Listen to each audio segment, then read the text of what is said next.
"Mom, stay away from our house. We don't want you here anymore." Those 6 words crushed my heart, spoken by the daughter I raised alone after my late husband passed. But as tears blurred my vision, I knew something was dead wrong. Chloe loved me. She called me every single day, until 6 months after marrying Julian, a smooth-talking financial advisor with a past he worked very hard to hide. People thought I was just an overbearing mother who couldn't let go. They urged me to move on and respect her boundaries. But a mother's instinct doesn't lie. I decided to dig into Julian's life, expecting to find an affair or stolen money. What I uncovered inside their immaculate home was far more shocking, a secret leverage scheme that held my daughter hostage. Julian never expected me to find out why she pushed me away. And he certainly never expected what I did next. My name is Eleanor. I'm 38 years old, which means I had my daughter Chloe when I was just 18. Because we essentially grew up together. Our bond wasn't just parent and child. We were best friends, confidants, and partners in crime through every hardship life threw at us. When my husband passed away 8 years ago, it was just the 2 of us against the world. I worked 2 jobs to ensure Chloe had every opportunity one never had, and eventually, I built a modest but successful interior design firm. We spoke every morning at 8 a.m. without fail. That was our rule, our sacred ritual. So when Julian came into her life a year ago, I genuinely wanted to love him. He was charming, impeccably dressed, and possessed that slick, polished confidence of a high-end financial advisor. But almost immediately after their lavish wedding, everything changed. The daily calls dwindled to brief, stiff text messages. Then came the sudden boundary. Julian thinks we need space to build our family unit. And finally, that devastating phone call where Chloe explicitly told me to stay away forever. Julian was, on paper, the absolute perfect son-in-law. He drove a pristine luxury sedan, wore tailored suits, and bought Chloe a magnificent 4-bedroom home in a gated community. But whenever I managed to see them together before the sudden ban, something felt deeply off. Chloe, once vibrant, loud, and quick to laugh, had become quiet and unnaturally reserved. She walked on eggshells around him. I noticed how her eyes would dart toward Julian before she answered even the simplest question, as if seeking silent permission for what she was allowed to say. Her posture was tense, her smiles forced. Julian, meanwhile, dominated every conversation with a cool, controlling charm, subtle enough that an outsider would just think he was attentive. But I knew my daughter better than anyone. That wasn't devotion in her eyes, it was fear. Have you ever noticed a sudden, inexplicable change in the personality of someone you loved? Comment below and tell me your story, because as mothers, we know when something hidden is destroying our children. I couldn't just sit in my quiet house and accept that my daughter hated me without an explanation. Refusing to abandon her, I decided to take a risk. On a Tuesday morning, knowing Julian had a full-day financial conference 2 hours away, I drove over to their house. I brought a box of old family heirlooms, a weak excuse to knock on her door, but a necessary one. When Chloe opened the heavy oak door, her face drained of color. She didn't look angry. She looked utterly terrified. "Mom, what are you doing here?" she whispered, frantically checking the driveway behind me. "I told you, you can't come here. If Julian finds out." She stopped herself, her voice trembling. "Please, just leave." Before she could push me out, I stepped inside, handing her the box. In that brief moment, I glanced into Julian's open home office.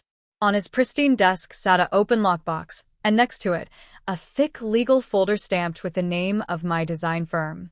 Chloe caught me looking, panicked, and literally shoved me toward the door, begging me to go before Julian returned.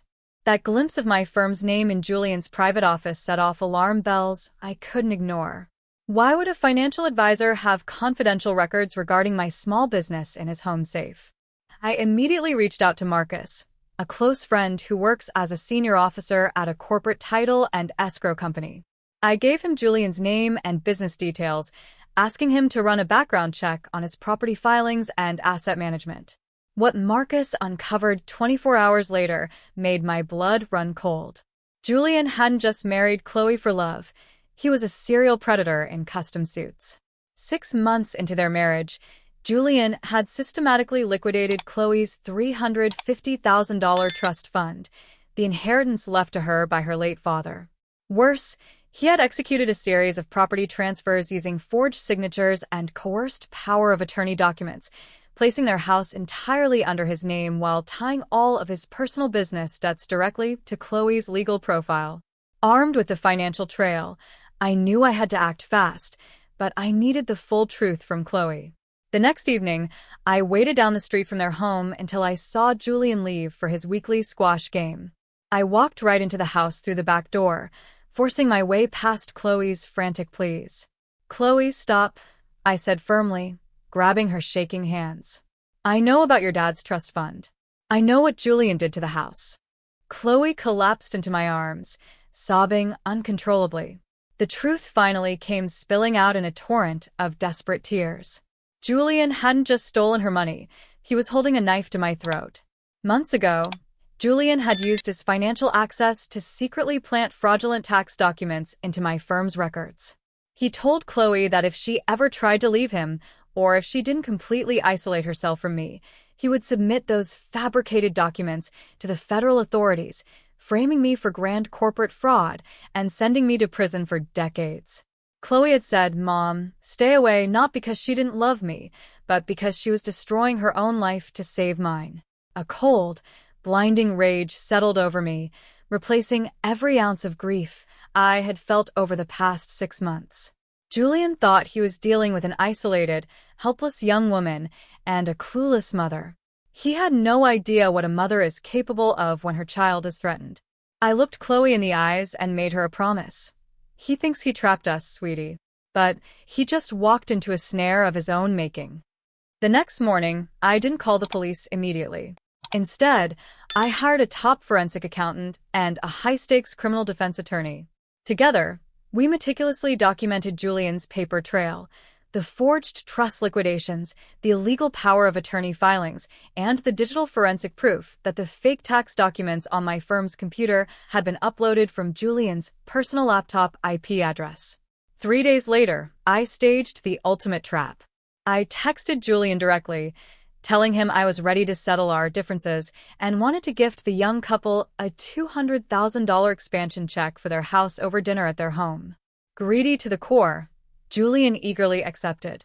That evening, Julian sat at the head of his dining table, pouring wine and offering fake, patronizing smiles. "Eleanor, I'm so glad we're putting this drama behind us," he said smoothly, reaching for the check envelope I set on the table. "Open it," I said calmly. Julian opened the folder, expecting a bank draft.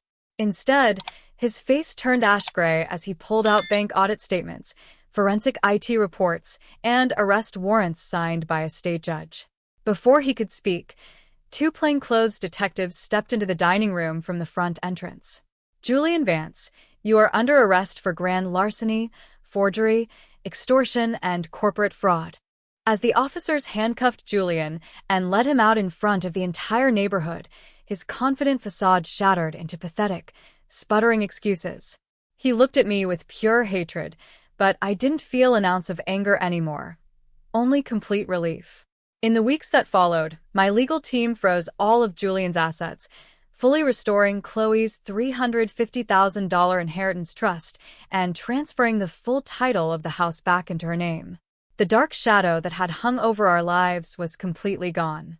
Chloe moved back in with me temporarily while we renovated her place, and for the first time in a year, I heard her genuine, joyous laugh echo through the house again.